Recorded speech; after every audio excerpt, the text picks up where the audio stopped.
This is a video about the Kundalini moon centers, so stick around if you want to be a better lover or if you want to understand your own body better. So the moon centers is a highly sophisticated system. That is how it is written. Because a woman is a highly sophisticated system. So to track these, they run a 28-day cycle. And so the 11 centers, the energy is there for about 2.5 days. Men have one. We all have shared moon center on the chin. And then the other 11 are shared with the feminine's body, mind, soul. So let yourself decide what that means for you. If you relate to these moon centers, whether or not your anatomy matches, then you relate to these moon centers. If you don't, then you'll understand how people that have them work, and so therefore you can be more sensitive. And when we activate these centers, it clears our bodies, it connects us to intuition, and so when we are more clear and conscious, we are tuned to the moon, and so we can also experience more of the bliss energy in our body, and so that does make you a better lover. So, reading from the teachings, there is a powerful relationship between woman and her lunar vibrations. This is manifested physically, mentally, and behaviorally. She waxes and wanes emotionally according to movement of her inner moon relative to the influences of the outer moon. The chin is the main center for receiving the moon's energy, true for both men and women. And I talked about the rest of this part, so I won't go into the rest, but the moon centers. So we start with the arc line, where your destiny is written, your halo.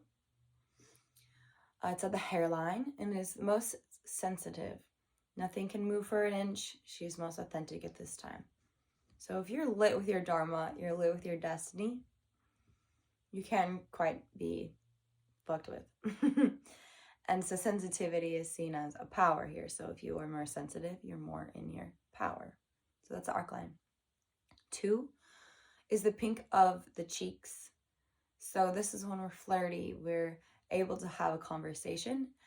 And some of the way that Yogi Bhajan writes these teachings, I want to rewrite them, but I shouldn't because, I'll say it my own way. But he says, lacking in restraint and should watch her behavior carefully. And that's just my own conditioning of feeling like a man telling me to watch my behavior. But it's not really meant in that way. It means you are observing you. We're more likely to kind of be just more wild. So that can even be like argumentative or just, let someone sweep you off your feet and not really be as rational. So that's that. The third one is the lips. Rather than talking, she becomes extremely private. So this is another one where we want to watch ourselves because there's going to be a lot of energy here. So you're going to want to talk, but it's best to be in the stillness, to be meditating, and these are all like, you can stimulate all these points to clear energy, but simply just being aware, just feeling being in meditation, and sending our awareness to your mouth is equally as effective. So then we get to the earlobes. Stimulate her to discuss values. So that's, our intelligence center. When we have our energy in our earlobes, that is when we can have sort of also more serious conversations. Because, you want to discuss truth. You want to discuss the way that truth comes into our systems, because it's the skill of listening. Now, let's say you don't have like a partnership. You still have this internal listening or close relationships or ability to have deeper discussions. You're also heightened in your ability just to listen to the nod or to listen to just God, basically. So again, it's always a good time to meditate, but if you're feeling your energy in your earlobes, then spend some time just trying to hear truth. Then we move to the back of the neck. So she wants to communicate at a very romantic frequency, can be a bit foolish, it says. So this is a space where I get a lot of energy and I just love on people. Like I think you can either receive love in a different language and then you give love in a different language. So my love language is definitely like just communicating. Like I want to write you a poem, even my friends. So this is one that I have to kind of stimulate a lot and work on. And yeah, I think it's very, very apparent where that I have a lot of energy here because for some reason I've had other partners, romantic situations where like they're very drawn to the back of my neck. So there's healing here. But this is what I mean. Like you start to once you get these ideas in your system, it's much easier to track, and then you'll be like, oh, in this situation, in this situation, in this situation. So moving forward, after the back of the neck is the breasts. So compassionate and giving. So that's obvious, and that's this motherly way, right? If you're having a hard day, like there's just something about like a goose mother, like you want to rest in the bosom. And so that's what that energy means too. It's just the energy of love, of giving. So when you have energy here, it also makes you a good lover too, because we are more forthcoming to give as receive. So all of this can be applied in romance, and it can also all be applied in just your practical days. Then we move to the seventh one is the navel point. The navel point is huge in Kundalini. It's your sun, this is your seat of your soul, your power. And so she's most insecure in this point of the cycle. So if we don't know ourselves, or we're not connected to the gut intuition, then yeah, we're just not quite wanting to be out in the world. However, all of these things can either be, uplifted or depleted. So when you're in balance, then it's the opposite. Then you're strong and radiating and powerful. Underneath, so then the eighth point is the inner thighs. So she wants to confirm everything.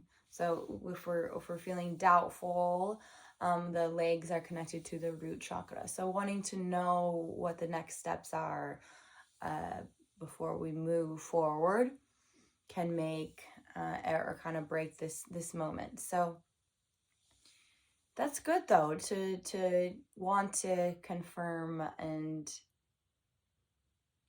just step in your power. So that's the inner thighs. And then obviously it's the most tender skin that we have in our body is here. It's like kind of like lip tissue. So you have a lot of nerves there.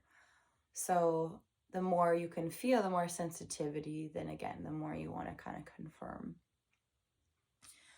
Then we have the eyebrows. She's very imaginative and dreamy, building sandcastles in the sky, which makes sense, right? Because we have the third eye here.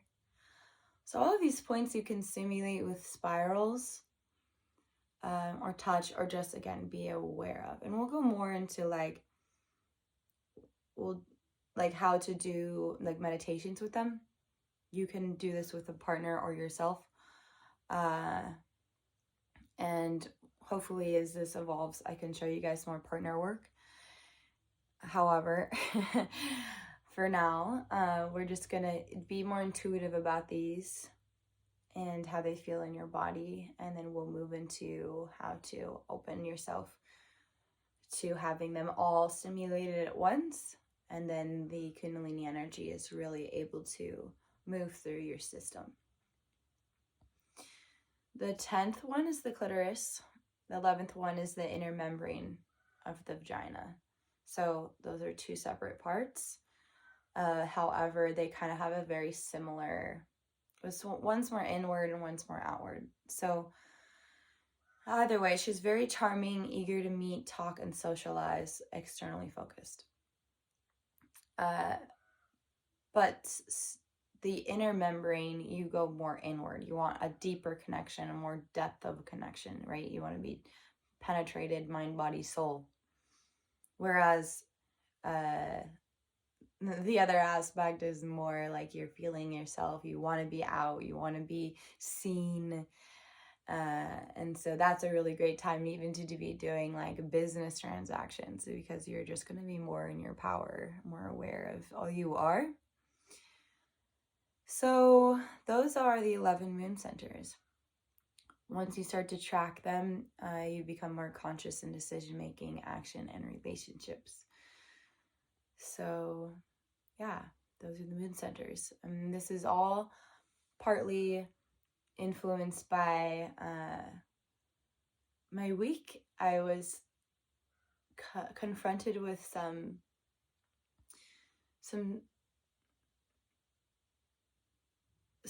a little bit of just imbalance, a lot of bit of imbalance in this sort of a sexual encounter I did not want to be in or around. And at first I got really angry, I got really triggered, and but then I sat with it, and then I realized that like there's so many men that don't know how to be sensitive, they don't know how to be soft, and they're taught that their power comes from how the aggression and to be manly and to be macho. And then I felt the compassion, I felt sadness and softness for this person, because in some ways he was just acting out of conditioning. And it happens a lot, especially just the demographic, my socioeconomic situation.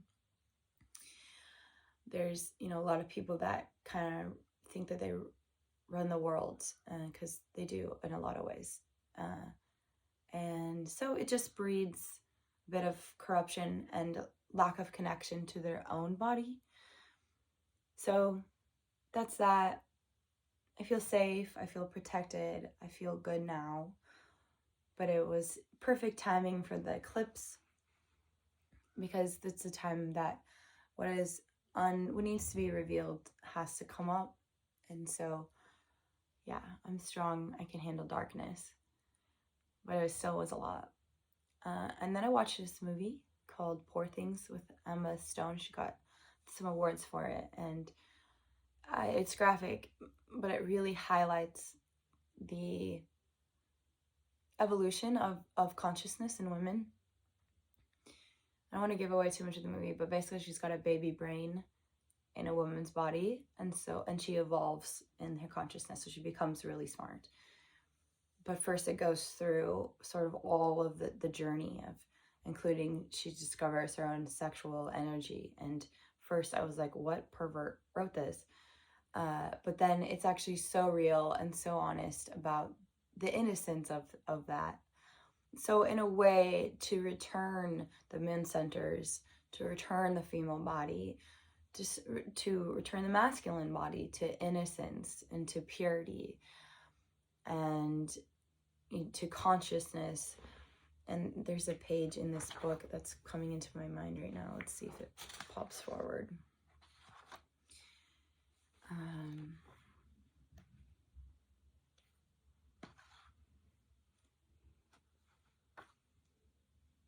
I can't find it, but it's basically saying that conscious communication involves Shakti and Bhakti.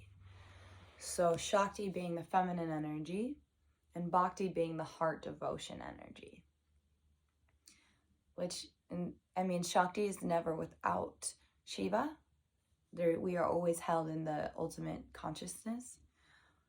But to have exchange, have communication, including communicating with our bodies to each other in an energetic way, we need devotion in the heart space.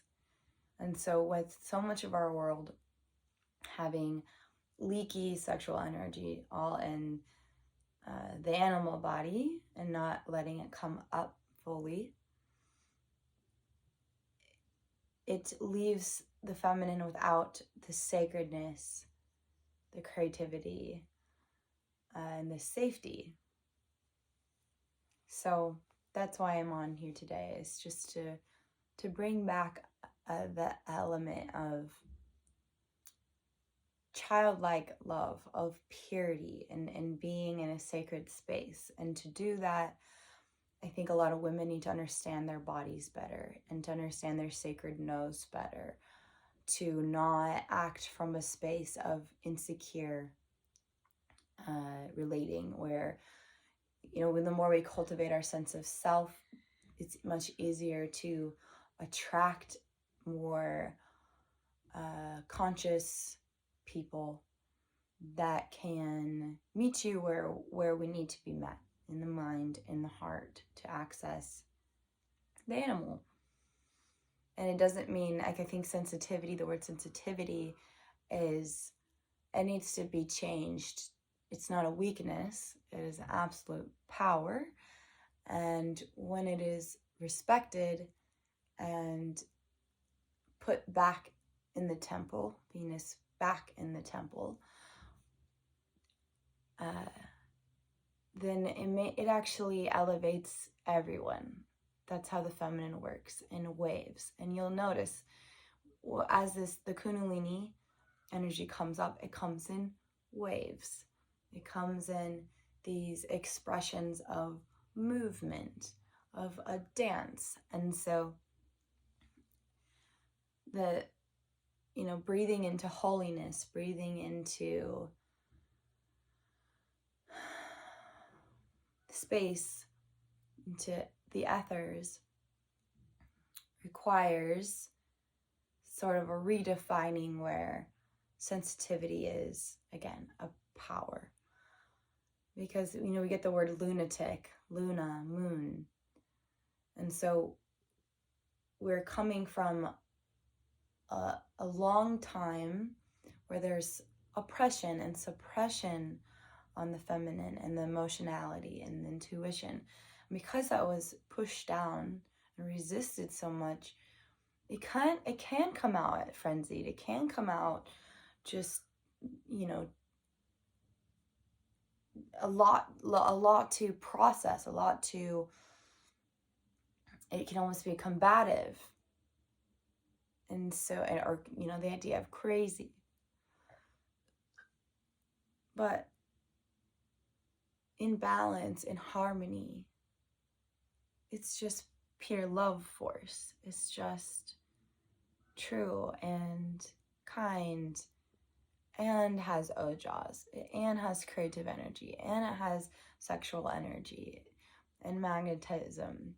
All of that is constantly there, but it has to be awakened slowly and appropriately and in a trusting environment. So first, we learn how to trust ourselves, be in our body, harness our chi, harness our jing.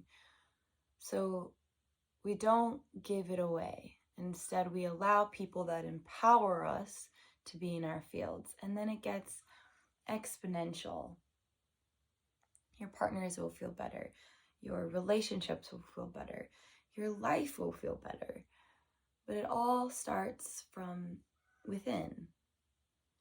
So that is your lunar vibrational map. We'll learn more about it. But just start with just feeling into those emotions, feeling into those centers.